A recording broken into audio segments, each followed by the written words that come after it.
What's your gut reaction to summer break? Excitement? Dread? Anxiety?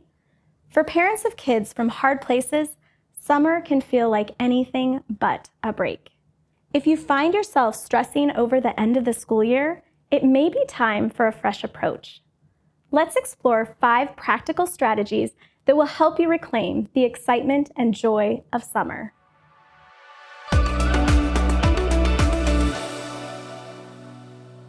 Looking back over many summers as a foster parent, I considered what made some more manageable than others.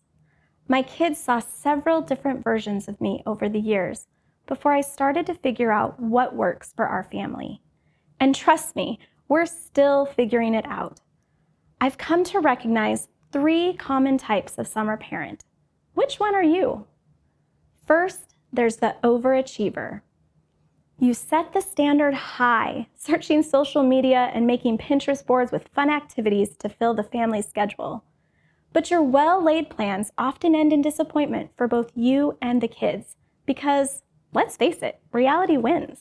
The busy schedule soon leaves the kids exhausted and overstimulated, and no one goes home happy. Or maybe you just wing it.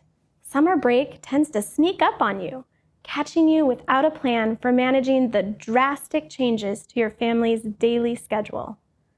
You take it day by day, loosening your grip on the consistency and structure the kids are used to. As the summer spirals into chaos, the kids begin to exhibit more challenging behaviors, and you as the parent feel overwhelmed. Finally, there's the realist. This parent knows not to expect rainbows and sunshine every day, but strives for a balance of adventure and rest. They plan for a flexible summer routine that fits their family. They set their expectations based on their children's needs and abilities, leaving room to celebrate the highs and work through the lows of each day. As a foster or adopted parent, taking a proactive approach to summer will allow your family to cope with the changes more easily than diving in unprepared. So how do you set your family up for summer success? Your first strategy is to adjust expectations. This is a tough transition for the whole family. Take a moment to acknowledge that fact out loud for yourself and your kids. Yes, it is hard to leave friends, change routines, say goodbye to teachers, and as parents, lose some freedom. By naming these difficulties, you can help your children cope with their feelings around them. You want to set achievable goals for each day. Parents who set the bar too high put undue pressure on themselves and their kids to do more than they can do well. Lowering the bar allows your kids to grow in confidence by meeting or exceeding an expectation. Likewise, your goals for the summer need to be practical and attainable. This will mean less stress and more moments of connection for your family. For example, say your child has a birthday party to attend tomorrow. Instead of trying to shop for a birthday gift and cram in a quick lunch outing before the party, consider limiting other activities that day. Reserving your energy and time for a single event will help set both of you up for success. Second, establish a reasonable summer routine. Children, especially those from hard places, need consistency and predictability day to day. Without the natural rhythm of the school year, you need to provide that structure for your kids. Yes, summer means each day will look a little different, but that doesn't mean you can't find a rhythm. Establish a wake-up time and bedtime every day. This will ensure your children's brains and bodies get enough rest for whatever the day brings. Likewise, try to eat meals at around the same times every day too. Knowing what to expect at certain times throughout the day allows your child to relax and enjoy each activity. A great tool to add to your routine is a daily schedule.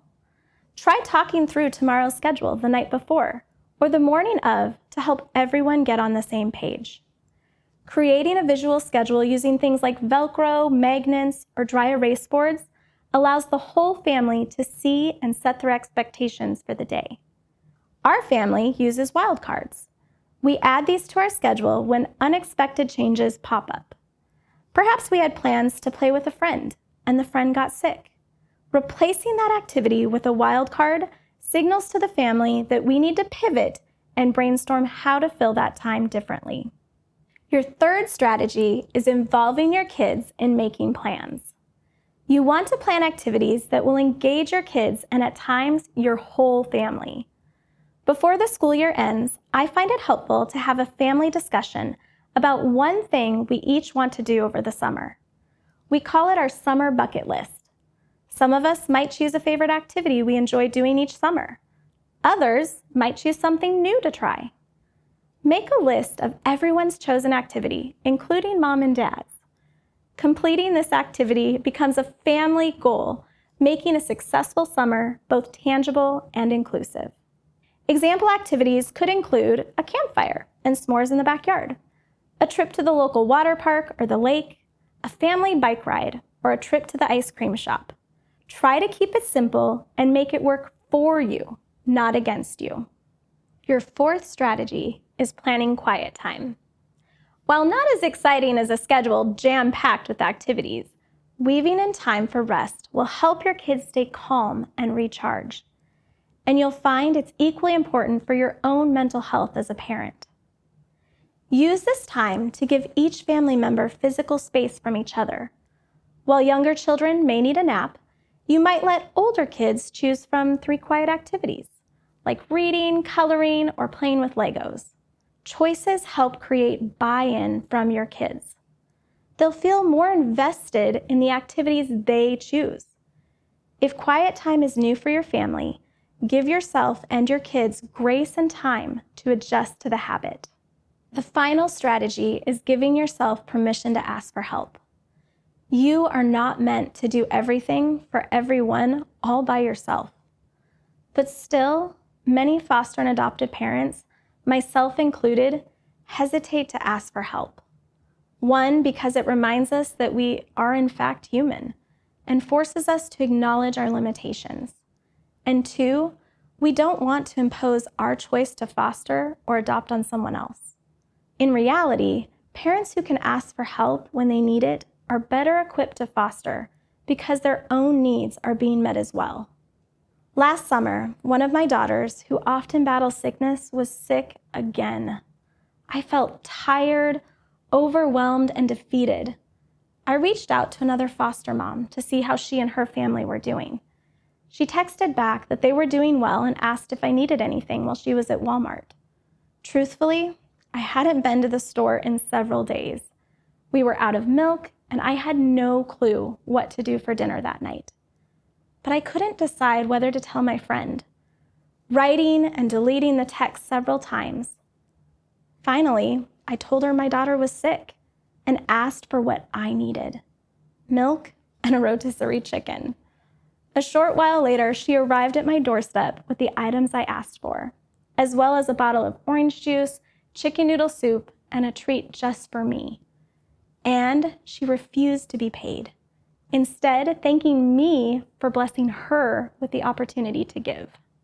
By learning to care for yourself and allowing others to help carry your burdens, you ensure your children receive a higher level of care than anyone could manage alone.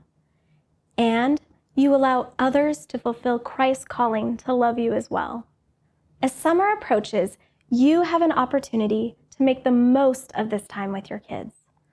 Remember to adjust your expectations, establish a routine, involve your kids when making plans, set aside quiet time, and ask for help. By implementing these 5 strategies now, you can help set the whole family up for success. It's time to look forward to summer again.